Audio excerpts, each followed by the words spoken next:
Welcome to Listen Audiobooks, your free audiobook. I'm your host. Today we're exploring The 40-Year-Old Reader. This audiobook will transform how you think about this subject. Let's dive in. There's a moment that happens to almost everyone somewhere around 40. You're standing in a bookstore, or maybe scrolling through an online library at 11 o'clock at night, and you pick something up. A novel, a memoir, a history you always meant to explore. And for just a second, something lights up behind your eyes, something that feels like the person you used to be, waving at you from across a very long distance. Then, your phone buzzes, or the kids call out, or you remember the report that has to be finished by morning, and you put the book down. You tell yourself you'll get back to it. You always tell yourself you'll get back to it. Here's what nobody talks about. Losing your reading life doesn't happen all at once. It doesn't arrive like a storm you can see coming. It happens in 1,000 tiny surrenders. A chapter you never finished. A library book returned with the spine still perfectly straight. A birthday gift still sitting in its wrapping paper 6 months later because unwrapping it felt like making a promise you weren't sure you could keep. And one day, you realize that the person who used to disappear into books for entire afternoons, who fell asleep with pages pressed against their chest, who cried on public transportation because a fictional character felt more real than most people they knew, that person has gone very quiet. You are not lazy. You are not too busy. You are not someone who has simply outgrown reading, as though stories were a thing meant only for people with more time or fewer responsibilities, or simpler lives. You are someone who got buried. And somewhere underneath all of it, the meetings and the mortgages, and the magnificent, relentless weight of a life fully lived, there is still a reader. Waiting. A little impatient, honestly. This is a book about finding that person again. Not as a luxury, not as a reward you'll get around to earning someday, but as a fundamental act of reclaiming who you are, right now, at exactly this age, with exactly this life, in all its gorgeous and exhausting complexity. I want to be honest with you from the very beginning. This isn't going to tell you to wake up at 5 in the morning, or eliminate your screen time, or perform reading like it's another item on a self-improvement checklist. You've had enough of those. What I want to give you instead is something rarer: permission, perspective, and a genuine understanding of why reading at 40, at 45, at 48 is not a retreat from your real life, but the very thing that can make your real life feel real again. Because here's what I know: the books are still there. They have been waiting with extraordinary patience. And the reader you're looking for? They never actually left. They just need someone to say, clearly and without condition, that it's time to come back. So, let's begin. Chapter 1.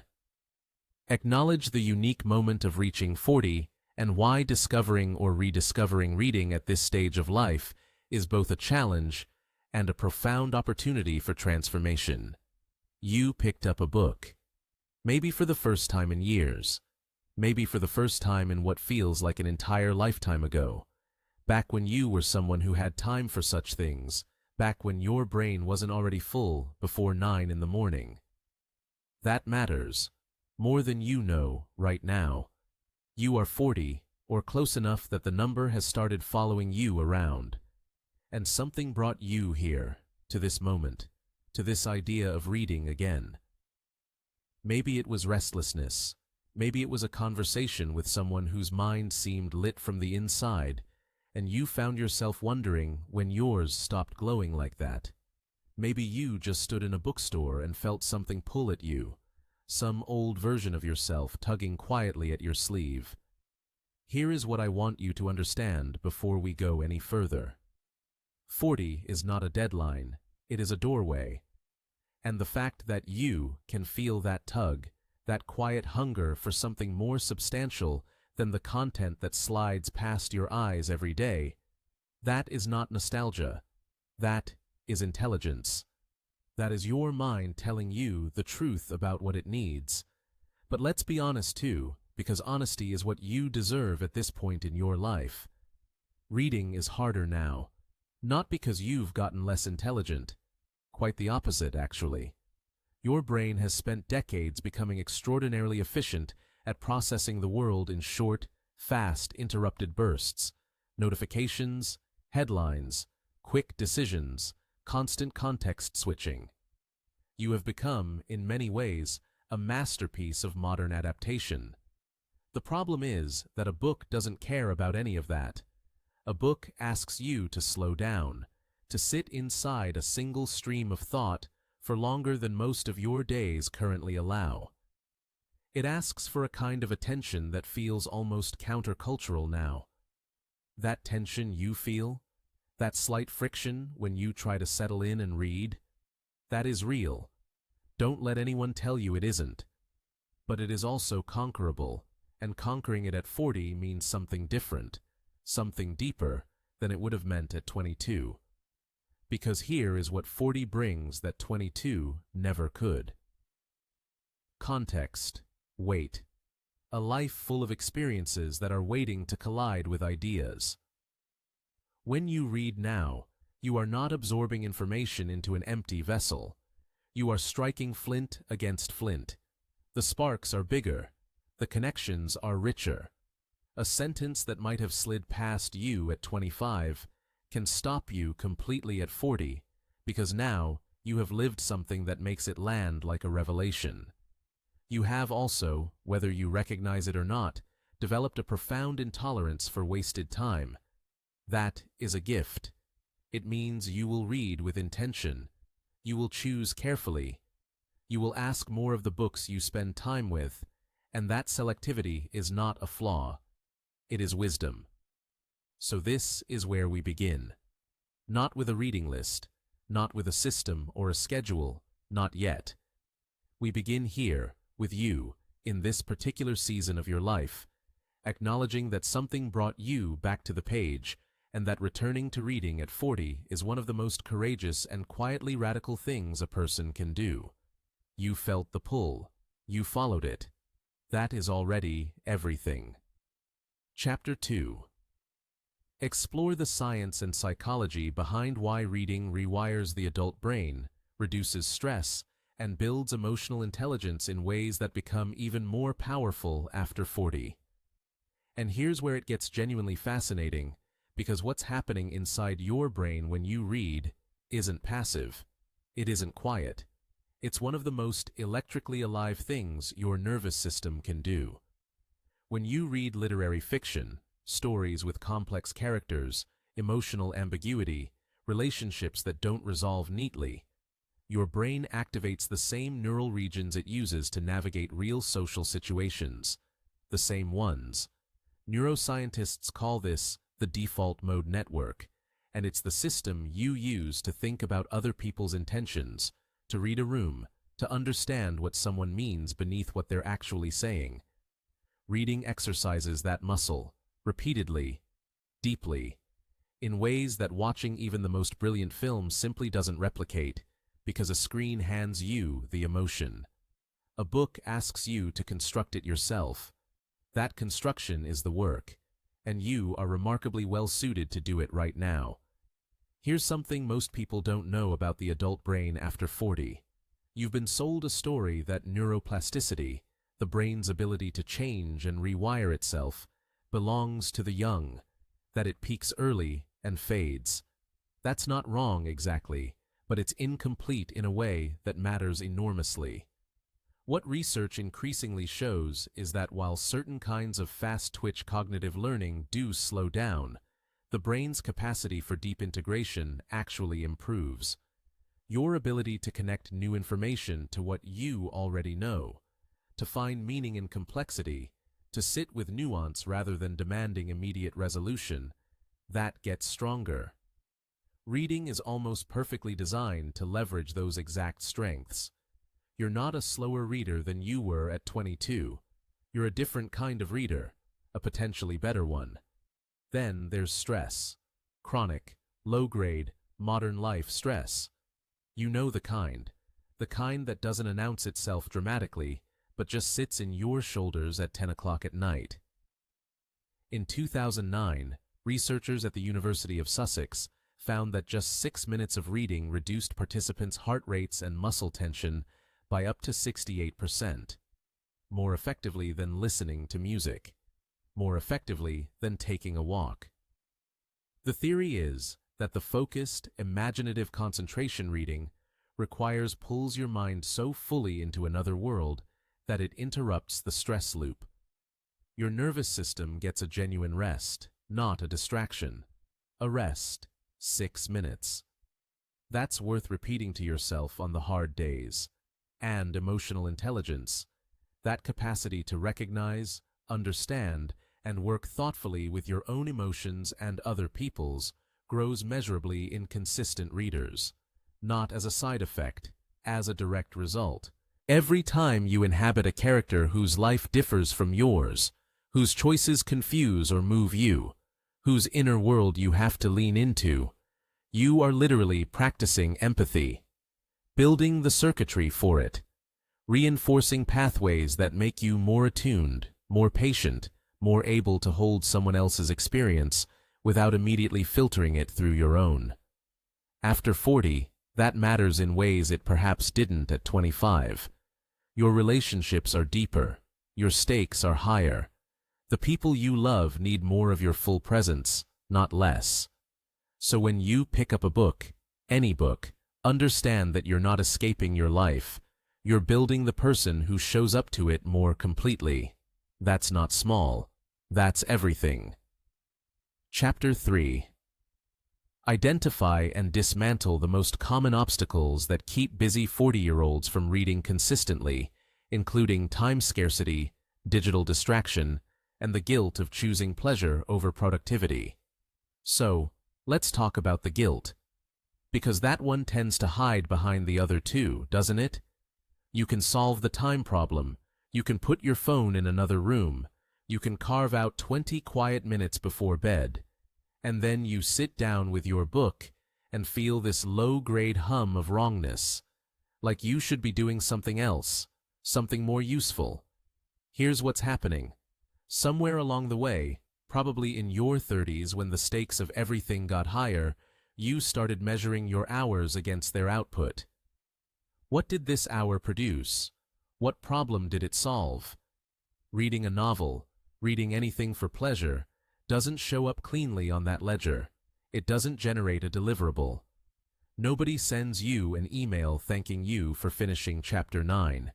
And so your brain, which has been thoroughly trained to equate worth with productivity, starts sending up warning flares. You have to name that feeling before you can dismantle it. It's not laziness.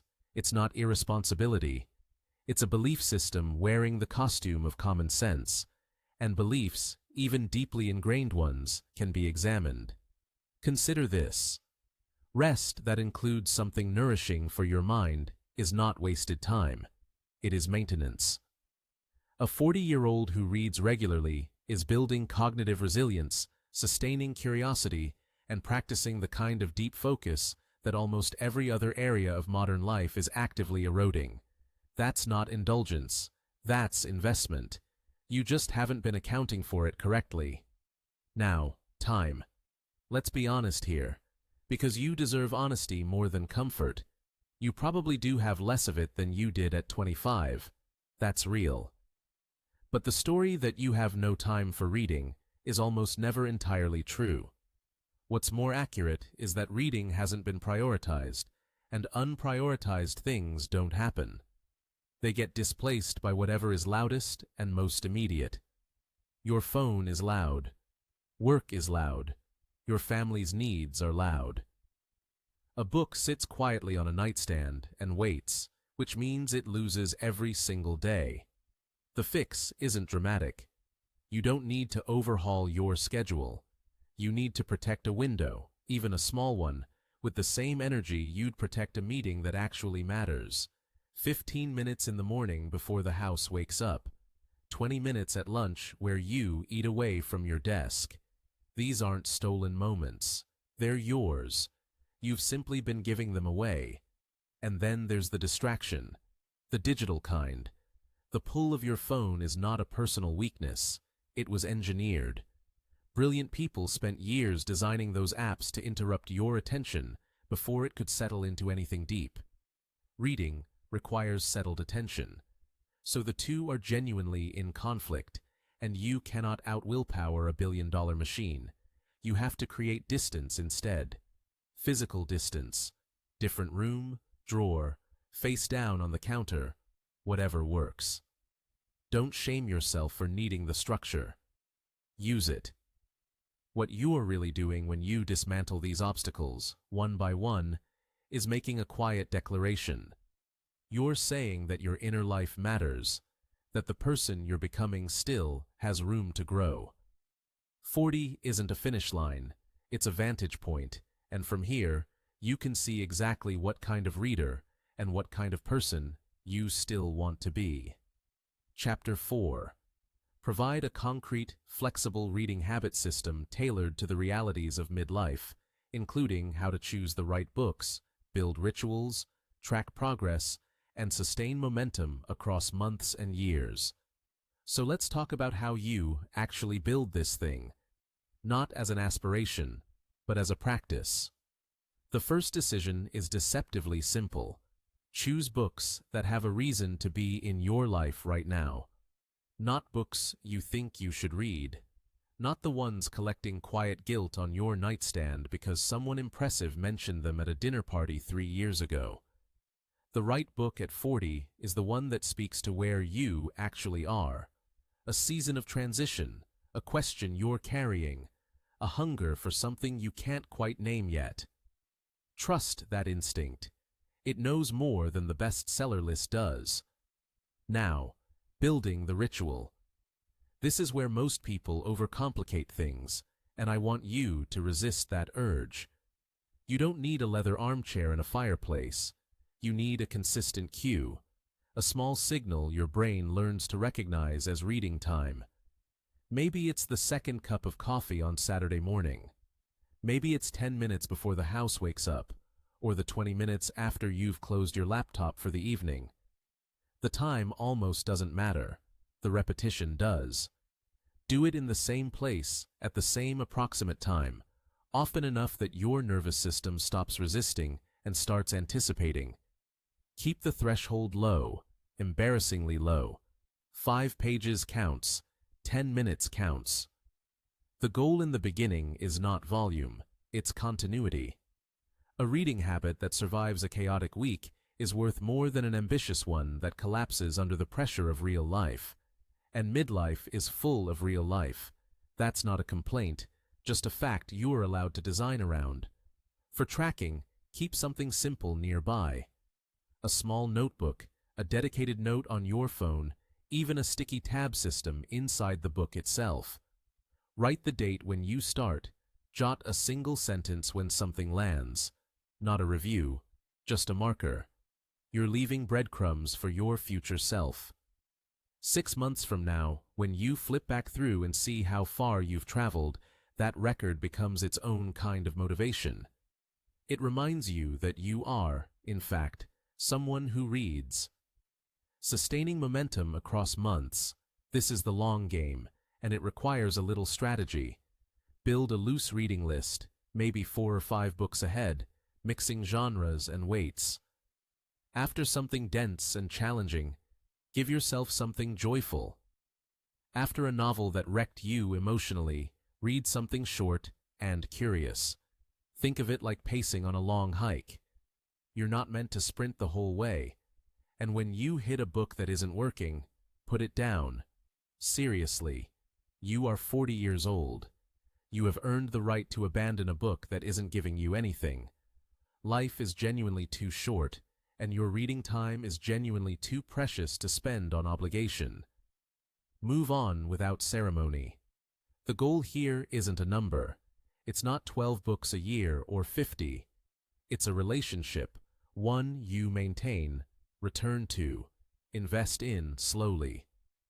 Reading at this stage of life isn't about filling gaps in your education or keeping up with anyone.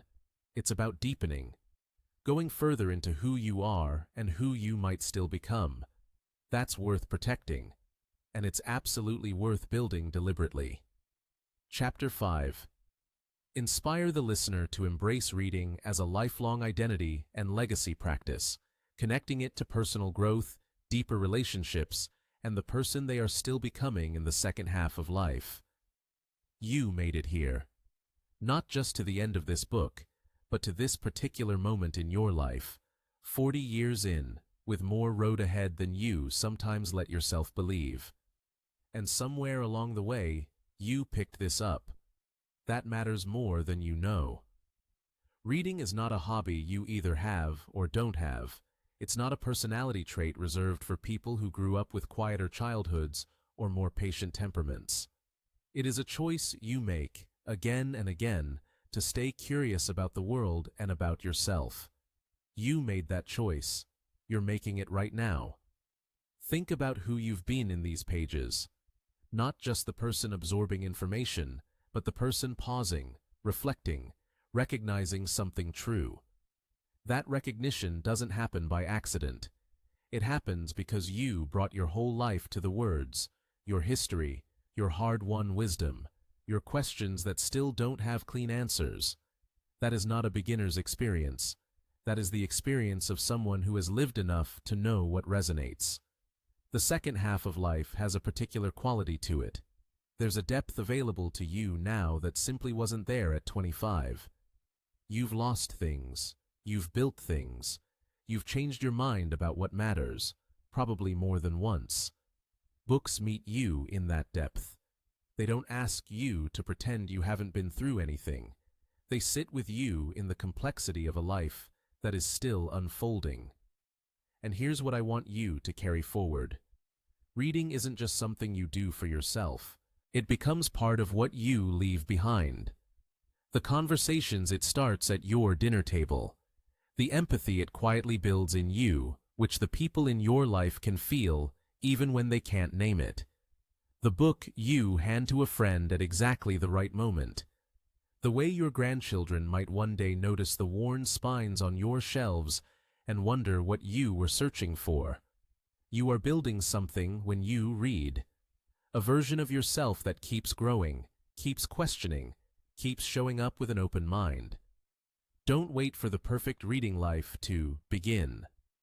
Don't wait until the house is quieter, or the schedule clears, or you find a streak of uninterrupted focus. Start with 15 minutes tonight. Start with one book that genuinely interests you, not one you think you should read. Start from exactly where you are, because where you are is enough. You are not behind. You are not too late. You are, in fact, arriving at the best possible time, old enough to read with real discernment, young enough to build a decades-long relationship with books that will shape everything that comes next. The reader you are becoming is someone worth becoming. Curious, connected, still growing, still willing to be surprised by an idea, moved by a story, changed by a sentence that lands exactly right. That person is already you. Keep reading.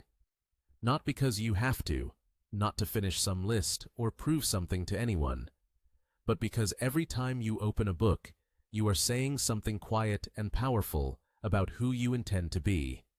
And that intention, sustained over a lifetime, is its own kind of legacy. Thank you for listening to Listen Audiobooks. I'm your host. If this resonated with you, please share it with someone who needs to hear it. See you for the next episode.